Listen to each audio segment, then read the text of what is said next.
It's time for a recap of my February palette project usage. So let's go over how did I do with the palettes that I chose to focus on in February and introduce the stack for March. I am wearing one of the palettes that I chose for March today, so you will find out in a few minutes. I will also link the playlist for my palette project for this academic year in the description box if you want to see what has been on rotation already. I think that I've finally reached the point where every palette in my collection has been on rotation at least once. At this point, you're gonna start seeing some palettes that are making their way back after being on monthly palette projects before, which makes a lot of sense because even though I do have a fairly substantial eyeshadow palette collection, it's not big to the point where I can use a different set of palettes each month and not repeat. Hi. My name is Jo and I like to have fun with makeup, and part of having that fun with makeup includes rotating through my eyeshadow palettes, which is probably the largest part of my collection, to ensure that they are getting enough use. If you like this kind of content, make sure to give the video a thumbs up so YouTube can show it to other people that like this kind of content, and to make sure that you don't miss on the rest of the fun that we have here with makeup and other beauty items, make sure to subscribe. Let's talk about February and how I did with my palettes. Okay, so we're gonna go through the 8 palettes that I had in February, which included 2 new palettes to my collection. And we're gonna go through them in ascending order. So from less usage to more usage. To be honest, I'm not entirely surprised about how this went. I think that when I look at the numbers, it was fairly predictable. So I don't know that you're gonna see a whole lot of surprises here, and I don't know that there's gonna be a whole lot of like personal introspection on like, why did I use that palette so much? I think I don't know, when I look at them, I think it's actually pretty obvious how things played out and why I ended up using some palettes more or less than others. So with the fewest amount of uses for February, only one use, as I expected, it's my Viseart Petit Four Violetta. And the reason why I expect that is because, again, this happens with quads. There are only like 2 directions that you can go here. You can either go purple or you can go blue, and that's about it. So I used it once and that's okay. The one thing that I've been thinking about is possibly depotting this and just putting it in a larger palette with other singles, but at the same time, I'm not sure if that means that then it would get kind of lost in the shuffle, because I don't want that. It's not about that either. But I only used it once, and to be honest, I'm not surprised. I did think that I was going to use the duochrome maybe in other circumstances, but I just ran into other shimmery shadows that I used at other times. So I'm starting to realize that I think that there's gonna be a set of palettes in my collection that simply do not get as much use because they are the way that they are. I don't know how else to explain it. I'll talk about that a little bit more when you see another one of the palettes that didn't get a lot of use and kind of why I think that happens. But my Petit Four Violetta got 1 use in February. Then we have 3 palettes that are tied with 2 uses. Let's go over my Natasha Denona Mini Nude first, because this is a failed prediction. I predicted in my January recap video that I was gonna hit pan on this shade, and clearly that has not happened. I used this twice. This is one that I expected to use more and I just didn't. I was just enjoying some of the other palettes that you're gonna see more, and while this is an incredibly functional palette and a really practical palette, I'm just not quite there on the warm tone looks yet. I'm enjoying very much the cool neutrals, and that's kind of where my wheelhouse has been. So this only got used twice, but I don't think I need to repeat myself too terribly much when I say that this is an incredible palette. I do think that it would be interesting to compare it to the Mini Sculpt palette in terms of this is very warm toned and the Mini Sculpt is pretty much cool neutrals, although the Mini Sculpt doesn't have shimmers, so I don't know that it's a fair comparison. But this is a palette that is just really useful to have in your collection because the looks are very, very easy and the mattes combine very well with all the shimmers. But I did fail on my prediction of hitting pan on this shade. That did not happen, but it got 2 uses. And then the other two palettes that got 2 uses each were the 2 Kaleidos palettes that I included on February for use, which are Sashimi City and Electro Turquoise. Both got 2 uses. Let's talk about Sashimi City first. Sashimi City is a very, straightforward warm neutrals palette. I think that it's kind of similar to the mini nude in terms of like you have 2 very clear color stories here. And, it's very easy to put the looks together with those 2 and kind of overlap a little if you want to combine or, give the look a little bit of a twist. So it's really not hard to use this palette, and I wouldn't say that it's necessarily a must have, and I'm pretty sure that this is discontinued at this point, but it is a nice one to have. And if you want kind of those warm neutrals with a very strong shimmer, this is a really good option. Now, regarding Electro Turquoise, I have strongly mixed feelings, and I'm reaching that point where I am not really sure what's gonna happen to this palette in my collection. I'm not gonna lie, I bought it when the Futurism series was announced to be discontinued. I bought basically every Futurism palette that I could find on the Kaleidos website for. So I bought it for that reason, and also because I really love blue eyeshadow and I think it works really great with my brown eyes. However, in many ways, I actually find this palette not super easy to use, and the shimmers are very, very, very intense. So I used both of the shimmers in the 2 times that I used this palette, and in both occasions, I was kind of not entirely satisfied with my look. You can see all the looks that I did in February on my Instagram at Joe Sparkly. I consistently, or at least as consistently as possible, post the looks that I do with the palettes that I choose each month, including swatches, so that you can see the color combinations that I'm doing. And I included the 2 looks that I did with this, actually, I think I did in stories. I'm not sure that I put them on the grid. And usually what happens is that when I put a look in stories is because I'm not very happy with it, not gonna lie. But I don't know, I feel like this is just a palette that, I don't know that I'm gonna get rid of it, but it's a palette that it's difficult for me to use, and I always find myself kind of having strongly mixed feelings about the looks when I do them. So I used it twice and I'm happy with that, but I just don't know. I don't know what it is. I don't know what it is about it. I do like the shimmers, but I feel like for everyday or for like easier looks, they're maybe a little too intense, and I just don't know how to work around them. Also, the fallout. The fallout is painful, okay? My gosh, the fallout is terrible. Even using glitter glue, it's like, come on, man. You have to do a lot of correction, even if you do your eyes first, like you have to correct a lot because the fallout in these shimmers it's pretty bad. But I did use it twice, and I haven't made a decision on whether I'm going to declutter it or not, but I do think that it's just gonna be a palette that is not gonna get a whole lot of use. It's gonna be, for like rather pointed occasions, if that makes sense. Okay, let's move on to the palettes that got 3 uses. And incidentally, it's the 2 palettes that are new to my collection, and that's why I put them on the February stack.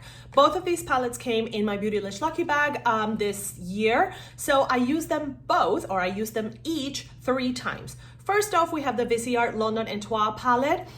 3 looks with this, and I would say that there are a couple of things that I have to say about this.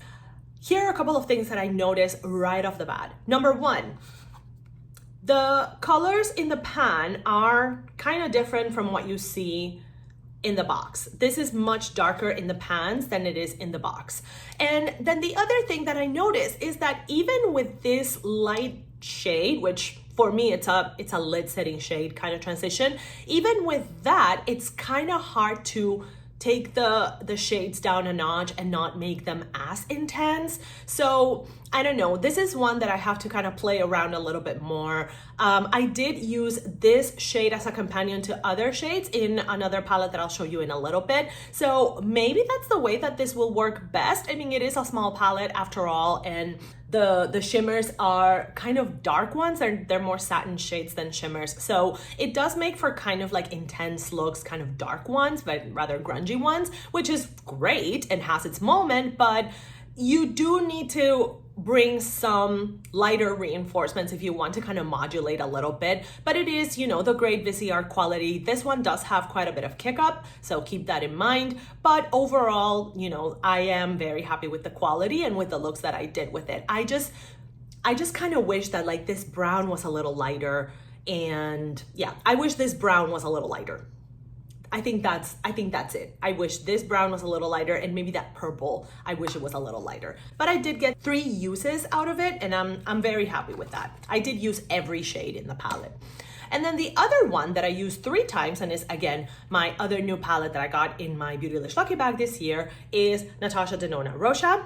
I did just drop it when I was taking my thumbnail picture, and I was terrified to open it. So you might see a little bit of flaking down here, but the shadows survived. So that speaks highly about the packaging. 3 uses with this one. I think I used kind of all the color stories except for like these more raspberry kind of shades. I really like the shimmers. The word that I keep coming back to with this palette is delicate. I feel like the shimmers are very different. You still get impact, but they are easier to modulate for every day than what you are used to in other Natasha Denona palettes. So it's interesting to me that, you know, that's where her formula is going. I do think that she's making her palettes maybe a little bit more everyday user, simplified makeup user friendly, let's put it that way, which is not a bad thing in my opinion, because it makes the brand more accessible and it encourages people of all makeup proficiency levels to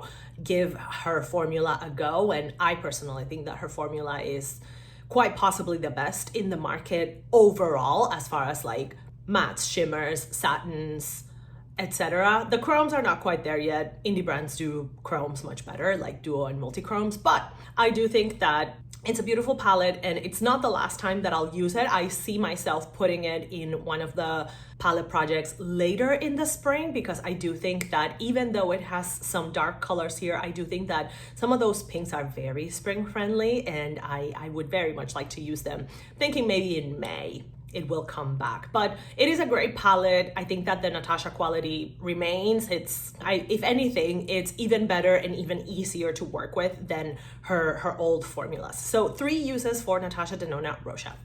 And then the winners in usage when it comes to the 2 palettes that got used the most in February are, incidentally, the 2 larger palettes that I included in the monthly project. First off, let's talk about Pat McGrath's Celestial Nirvana. Is that what it is? Yes, Celestial Nirvana. Let's talk about this one first, because it's a palette that, you know, it has a lot of bold colors, and to be fair, I think that it is a really useful palette if you want bold colors in your collection, and it's kind of the reason why I have it. But most of the time, in true Joe fashion, I kind of go with more simple color combinations, but I did use it 3 times. I used, of course, this quad over here that I love, and this pink that I love, and I don't remember what was the other shade that I used, or the other color combination that I used. Looks are on my Instagram if you need to refer to them. This is great quality. It's not mothership quality, but again, I think that in the holiday collections, Pat McGrath kind of does something that is a little bit more accessible, and she tries to kind of give people a little bit of everything so that they can try the brand. This is the 2022 release, and just in case you had your eye on this one, it is on deep discount at Sephora right now. I will link everything that is available in the description box. Some of the links are going to be affiliate links, so if you use them, I may earn a commission. You can use my link or anyone else's link, or no link at all if you're not buying anything. I'm on a no buy myself, so anyways. But I did see that this is still available. It's on sale at Sephora, and I know that it's kind of making its rounds through discount stores, so if you still had your eye on this one, it is really good quality. I really like it. If you want like really high pigment mattes with great color payoff, this is a great one. But I would personally like take advantage of sales and buy it then. And then last but not least, 3 uses for this other palette that I had actually not thought about putting in the February stack until the month was already underway, and I was kind of feeling like I wanted something more from the cool tones that I had in the palette stack, and it is Ghost Town USA from Nomad. Yes, I will showcase the lenticular packaging every time because it is just too cool.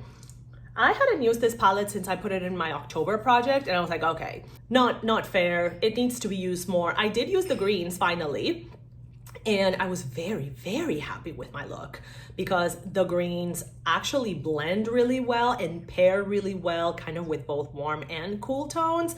I really, really, really, really like this palette. I don't know if it's the best palette that Nomad Cosmetics has ever made. I only have 4 Nomad palettes, 2 with the older formula and 2 with, let's say, the newer formula. And I mean, they're all fantastic, but this stands above the crowd. It is a really, really, really great palette, and I have so much fun with it every time I use it. My favorite shade is Rhyolite Nevada. I did a one and done look with this, and I put it on my Instagram, but it is a great, almost no base, very translucent sparkle shade. I love it. It probably won't be the last time that I use this palette. In the academic year, I might sneak it somewhere because you do have some of those like more pale, dead colors that I think could also still be really good. So I don't know, I might sneak it somewhere because it's just a really, really good palette that should be used a lot. And you get a lot of shades here. It is just a perfect cool neutrals palette. And I've used all the shades since I got it. So let's talk about March, shall we? March, you know, for a lot of people signals the beginning of spring. I mean, literally it is the beginning of spring because the spring equinox is on March 21st. So the eyeshadows are gonna start getting a little bit more colorful, less cool tone, not too much, because I do fare better with cool tones because of my undertones, but you're gonna start seeing a few more colorful eyeshadows here and some of those like more floral kind of spring shades. I am, like usual, giving myself enough to work with so that I don't get bored or don't gravitate towards the same thing too terribly much. So let's just go over what I'm using in March.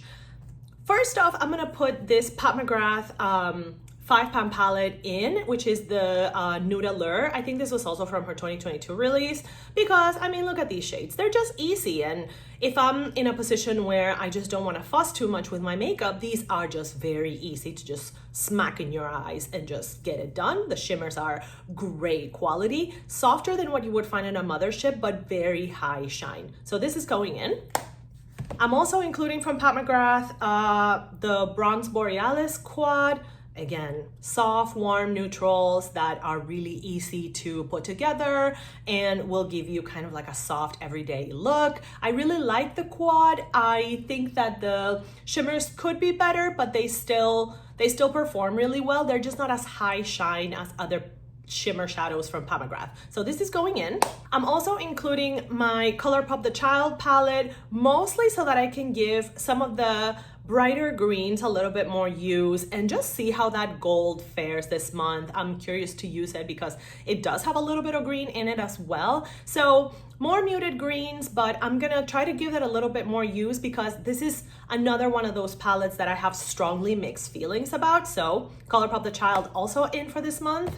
I'm also including the Nomad Iceland palette, which if I remember correctly, last time it was featured, it was in September. So these are slightly brighter shades, some blues, greens, that purple's really fun. The row of reds in the middle is great. One of my favorite rows of red oranges that I own, and probably one of the ones that I feel most confident wearing. So I'm very excited to use this again. Doesn't necessarily scream spring, but it is one way to use colorful eyeshadow, and that's what I appreciate about the palette. So Nomad Iceland coming back in. Then we have another one of the Kaleidos Futurism series palettes, but I think that this one is probably my favorite, which is Lunar Lavender. And I mean, does that not say spring to you? Look at those. I mean, it's these beautiful lilacs and lavenders. It's just perfect. That blue duochrome is super fun. So I'm excited to use this again because I really like these kinds of shades. And because I have like purplish undertones somewhat in different parts of my body, I actually do really, really well with purples. So Lunar Lavender coming in. Then we also have the palette that I'm wearing right now, which is the Living palette by Corazona in collaboration with Radolina. I'm very, very happy to have this in a palette project again. I think also last time I used this was in September, so it's been a long while. Slightly more colorful than others, but again, like very approachable color. So I think that this is a really great palette to introduce color back into your collection if you haven't been wearing color during the fall, winter. A very, very practical one. You can see some of the dips in here. I've definitely gotten quite a bit of use out of this one. Then also including probably the pièce de résistance for warmer shades, I'm bringing back Natasha Denona Metropolis because if you are ready for warm tones, I think that this gives you a lot to work with. And still, even though this palette was released years and years ago at this point, I maintain that this is one of the best palettes Natasha Denona has ever made. And I mean, for warm neutrals, you cannot ask for more. Last time this was featured in a palette project was Natasha November, of course. And then last but not least, probably the palette that I'm most excited about is the palette that screams spring the most to me from the ones that I'm including this month, and it's Tiny Marvels from Sydney Grace in collaboration with Mel Thompson. Why? Well, does this not call spring to you? I think that this is a super spring forward palette, just very delicate floral shades and soft shimmers, but you also have some fun duochrome here, very, very high shine pigments here, but great color payoff. The Sydney Grace quality is unparalleled, and I actually don't remember when was the last time I used this palette, so I am very, very excited to use it. I didn't use it today, but today's only March 2nd. Give me a break. I'm going to predict that this is going to be my most used palette of March. Am I going to be right? Am I going to be wrong? We shall see. But I am super, super excited to use it because it is a gorgeous palette. It is, in fact, the palette that I recommended for like a garden, wedding, makeup, more like spring, if you wanted some soft color for your wedding day makeup, if you are like a more whimsical bride, this is the palette that I recommended for a wedding day makeup. You can see that video linked in the cards. I love it. Every time I use it, I think that the looks are just beautiful. I think that Mel did such a great job with it. And incidentally, when I was thinking about putting this palette in my March palette project, I got a recommendation from a Mel Thompson video, like out of nowhere. It's something about like her top palettes from each brand or something like that. I was like, okay, this is a sign. It's time to use this, give this some love. So I am very, very, very excited to use it and just kind of get back into like more soft colors, just kind of like those more sweet shades. I don't know what to tell you. For me, like in spring, because that's the way that I do colorful makeup, for me, like it's more like soft color. I do wear some intense shades from time to time, but I like soft color. Like I'm still not the most confident in how I apply colorful makeup. So if you notice, most of the palettes that I have here, except for like the Nomad one, most of them are like warm neutrals or cool neutrals, but with a bit of color or just like kind of that soft color palette, right? So we shall see how it goes in March. I mean, the Living palette already has one use. And of course, I will keep you posted on how I combine the shades and use each of these palettes for the March stack on my Instagram. Tell me what you're using right now. Are you getting ready for more colorful makeup? Have you been using colorful makeup all along? How is it going for you? Are you already starting to see the signs of spring where you live? Or is it still like dead of winter? Or are you getting like weird snaps of cold? That's what's been happening here in the Middle East, is that we're getting like weird snaps of cold, but like it's nice out in the afternoon, like in the low 20 Celsius, but in the morning still really cold. So it's like, okay, it's like it wants to be spring, but the spring is not quite ready. So soft color, soft introduction to spring. That's kind of what we're going for. Thank you once again for joining me in my adventures with makeup. I hope that you are having a wonderful day wherever you are, and I'll see you on the next one. Bye-bye.